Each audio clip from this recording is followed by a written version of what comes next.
gotta kiss ass. Yeah. You know what I'm saying? To get the love and respect. I ain't gotta be this. I ain't gotta fake it. Right. I ain't gotta act like. I ain't gotta try to sound good. All you gotta do is, if you love yourself for who you really are, first of all, you gotta spend time understanding that. And they gonna love you for who you are coming too. into that. And you're always evolving, but it should always be it should be mainly based on what's happening on the inside of you versus what's happening on the outside of you. You gotta shine from the inside out. Yeah. So, definitely. you know what I mean? So just thinking about that, man. So, so how many, let me see. You got quite a few tracks on this album. I listened to it. I definitely, I like the intro. Well, I would say, what's your favorite track production-wise? My favorite production-wise? Before you answer that, let me just give you this other question so you know there's a separation. Okay. I also want to know have you performed any of this yet? Yeah. Okay, I want to know what's your favorite to perform versus what's your favorite one that production-wise? Easily, my favorite one to perform is No Plug with KV Several Levels. Yeah. That's one of them. It gotta be, because you gotta. Do you got any other flyers? Because it's the only one well, with a flyer to that got No Plug and Street Certified. Because Street Certified is real nice too. Shout out to my homie Icon Verse and Eastside M for being on there. But shout out. No Plug is one of them joints, man. Like the spirit of it is. Look, man, I done tried. I don't need y'all no more. It's good. You know what I'm saying? I'm just a person that's gonna go at it no matter what. This is the spirit of the song. Yeah. I don't need no plug at all. You ain't gotta co-sign me, you ain't gotta assist me, because I'm gonna go anyway. Right. If you did assist me or if you did throw me a lob, okay, that's cool, I appreciate it. I was gonna score anyway though. Right. So that's the spirit of it. That's my favorite to perform. Production-wise, let me think, man. A song I play over and over again. Because I'm going to tell you the truth. I have an out-of-body experience with a lot of the music I create. Meaning that I wind up sometimes liking it, not because it's me, but because it's a genuinely good song.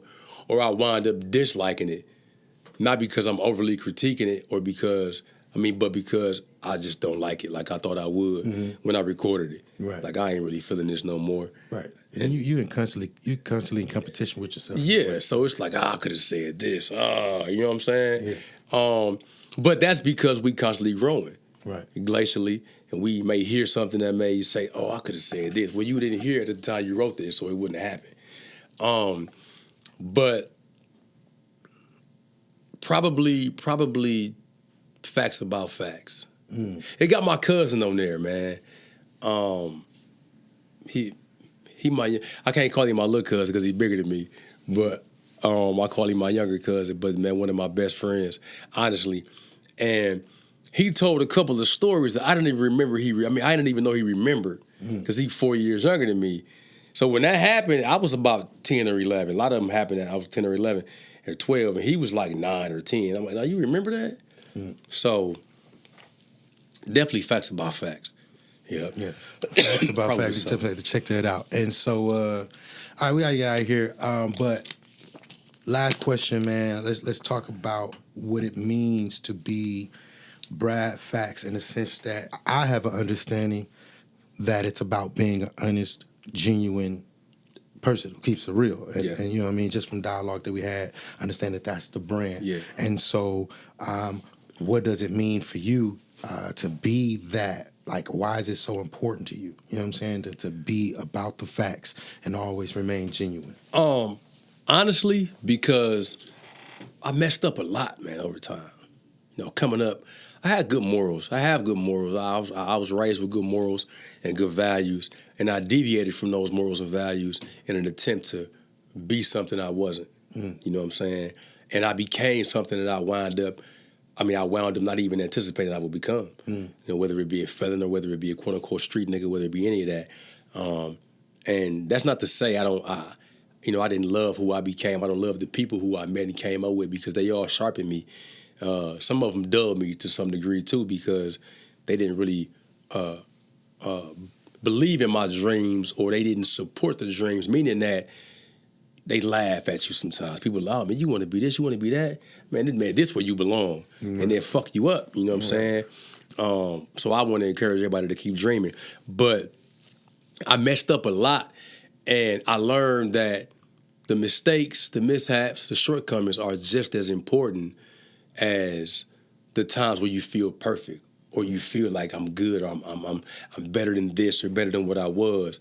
And that shit is so important, man, and it balances you out as a human being. I'm a Libra, so I definitely need that balance.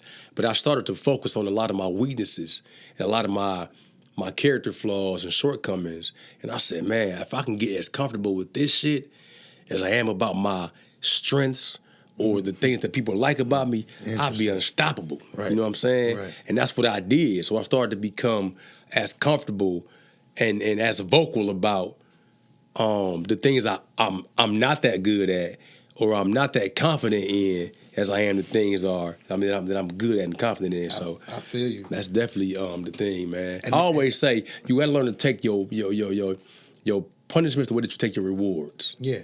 And there's a thin line between strength and weakness. Yeah. You know what I'm saying? Very thin line because that can be blurred. It can only really be defined as a weakness for you if it's something that you don't necessarily like. You know what I'm saying? About yourself. And I think though, one of the things that I like about some things that I've heard you say in dialogue and in your songs, you telling your truth is just like there's a certain freedom that comes from just being honestly yourself. Yeah. And being able to like let people know, like, hey, this is what it is. I ain't saying you don't like it. I ain't saying you gotta like it. I ain't saying if you walk away because you don't like it, I ain't gonna be affected by it. But I ain't gonna lie to you. My girl be waiting on them moments. She, I want to see if you're gonna mention me. I'd be like, because I can't stop it there. You know what I'm saying?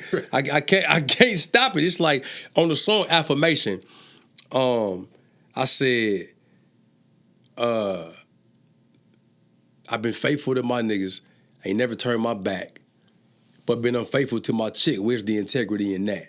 Mm-hmm. So it's a double-edged sword. It don't always come across as good as people might think, man. But you just got to keep going. It's like if I'm gonna be honest, I gotta be all the way honest, even when it makes me look unflattering. So I feel you. You know. But yeah, that's just it took me a while to get to a place too where you have like even dishonesty about like how you might feel. You know what I'm saying, on a certain day. You know, the chick might be like, you still love me? And it'd be like, yeah, baby, I love you. Yeah, because that's the natural response. You want to make somebody feel good. But on that particular day, like, just not as much. Yeah, you fucked up at 3 o'clock. It's 7:30. So now it's like just being honest. Like you want some lovey-dovey, you want fluff, or you want the truth. You want to know how I really feel. Like this really moment. Like right now, I'm not thinking about you. Right now, I got some other shit on my mind, and I'm mad you ain't made me asparagus in 2 weeks. You know what I'm saying? I ain't trying to make you make it. Specifically asparagus. Hint. But just that whole honest thing, man, it's definitely something else. And it might get to a point where motherfucker might be like you doing too much now, my nigga. You been too honest. Yeah. I've been there. Yeah. I had a motherfucker send me a song. It was like, man, check this out. I'm like, man, it ain't for me, man. Yeah, because it's not like it's not bad. And I didn't even get mad when you told me that. It's bad for me. Yeah. Look at that. You still is. But I redeemed myself because I sent you another version of the song with a different beat. Shout out to my homie Reno, because Reno been sending me music for 3 years. That's my guy. He know it though. He always called me and said, "Man, I'm gonna get you a song." I don't really. I send friends music when they new friends, like the first month I'm gonna send music to you because I know after that you know what I'm saying, you might listen to it and just not say I don't like your friends are how you think it because they your friends and you ain't that motherfucking talented, you know what I'm saying? They won't because they ain't that motherfucking talented. They ain't gonna like the shit, they ain't gonna share the shit, you know what I'm saying? I hate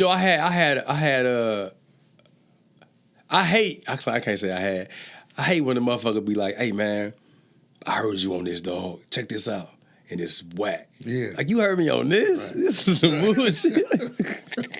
I got to do better. But that's why they need you. I got to do better. Bro, that's why they need you. Because they know, like, okay, they see the potential. They like, that's why I got to get Brad on this because that's going to... Because listen, I done had so many cats. Like, it was a point where I just stopped featuring and I stopped singing hooks for niggas and all kind of stuff. Because first and foremost, it's like I was a real a stickler for my brand. You know what I'm saying? And it's like, nah, I don't necessarily want to be on a song about, fucking bitches and selling dope at that time. You know what I'm saying? Like I'm just trying to sing to the ladies about love, you know what I'm saying? A different kind of fucking. And Prince Charm, you know what I mean? Some different way. Some subtle fucking. So but every now and then I would go, you know what I'm saying, and I go jump on the tracks and stuff like that. But a lot of times, like you said, like the shit was whack.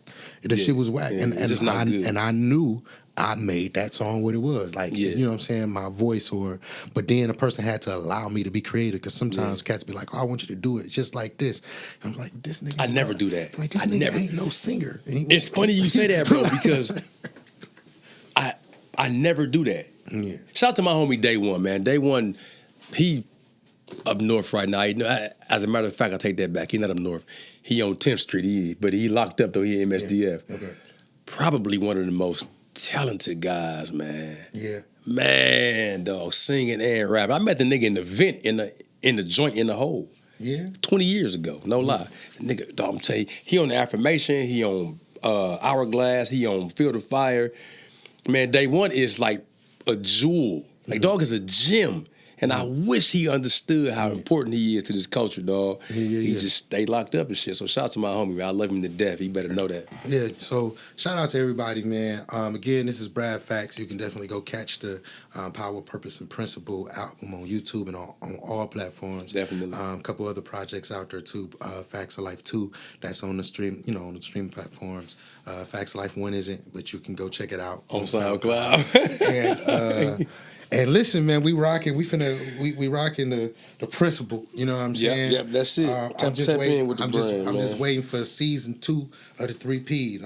I'm looking for the shirts that say purposeful. I'm looking for the shirts that say powerful. But right now, we just sticking to the principle. You know what I'm saying? So again, man, it was a pleasure to have you on the show. Always.